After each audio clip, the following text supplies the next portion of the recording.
It's Sunday, September 22nd, 2019. Welcome to All About Your Benjamins, and this is your weekly mixtape and weekend review. First off, I want to apologize for leaving you without a weekend review the last couple of weeks. 2 Sundays ago, I was getting to Arizona and speaking at a conference in Scottsdale, the WellStacks conference, which was a phenomenal conference, but was not able to do it then. And then the following Sunday, I didn't have much of a voice. It's finally coming back after those days in the desert, talking nonstop for 3 days. I lost my voice, so it took a while to come back. We also had soccer last week. Not an excuse, but that's why we did not have the video. But if you're following along on Amazon, the flash briefing, you're getting a lot of these topics throughout the course of the week. A lot shorter explanations, but you're hearing what's going on. So I encourage you to sign up for the RLS Wealth Management flash briefing on Amazon if you have a Echo or an Amazon device to play those. Let's get to the headlines that may or may not be impacting your portfolio and financial plan over the last week. When you go to All About Your Benjamins, you're going to see a number of articles. It looks like there's a lot to cover, and really each of them are very short, so we should be able to get through this pretty quickly.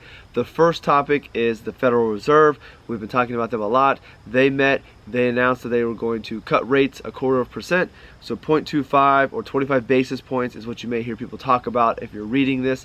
That was expected. That's what Wall Street was hoping for, yet the market on that day did not like it very much. The words, again, it's part what the action is, and then it's part what the Federal Reserve has to say. Chairman Powell came out, talked about how hopefully one day they'll get to the point where they've done enough, but they may have to do more if the economy weakens. So kind of wishy-washy on what he was saying. No real clear plan about what the next move is going to be. And again, the market and investors are trying to anticipate what's going to happen and price that in. There was also some discourse on the group.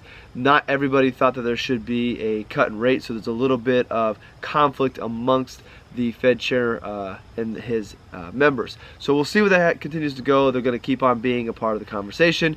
You're going to keep on having tweets from the White House about how they're not doing a good job and what the president wants them to do. And remember, the Fed and the president and the White House are to be removed, checks and balances, so those will move the headlines as well. But at the end of the day, all that rambling for the Fed cut rates 0.25%, which was expected.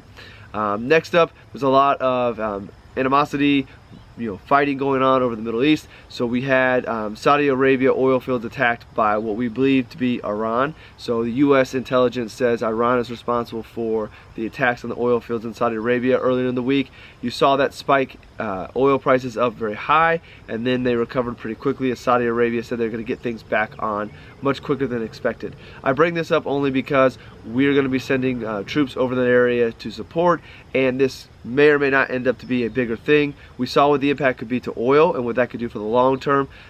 Higher oil prices could impact the economy if they were to stay there, and then also if we have a bigger fight breakout, we spend more resources over there, that could have an impact as well. So I don't know if it's anything you need to worry about, but just be aware of what's going on over there and what our reaction has been sending troops over to support.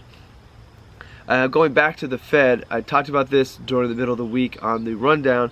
There is a rate that is in the background. So the Fed funds rate is what we talk about, and that dictates other rates. There's this area of the market, of the financial system, that we don't hear much about. It's called the repo market. And this is basically where money is lent in the background in the evenings for banks to continue to do business. Well, earlier in the week, the rate there spiked significantly because there was not enough funds in there. So the repo rate went up very high, which is a little bit alarming because that is meant to be short-term loans between banks so business can continue.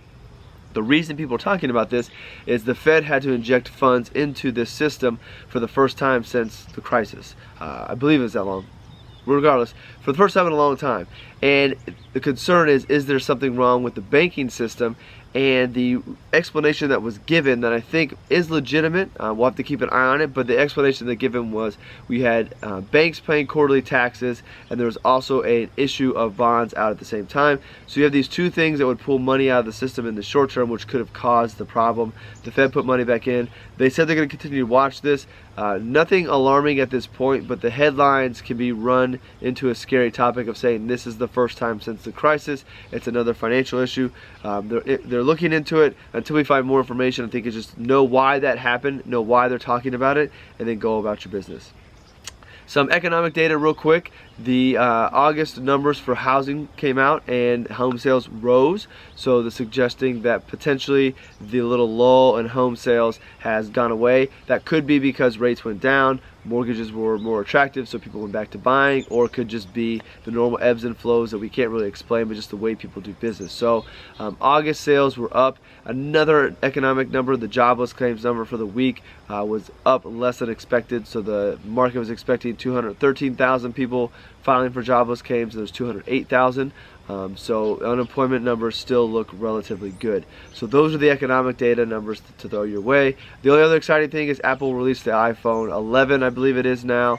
People lined up for it, so that shows consumers are still spending money on things that are more of a want versus a need, and spending a decent amount of money on these things and waiting for a phone. So from the optics of the consumer, things look good.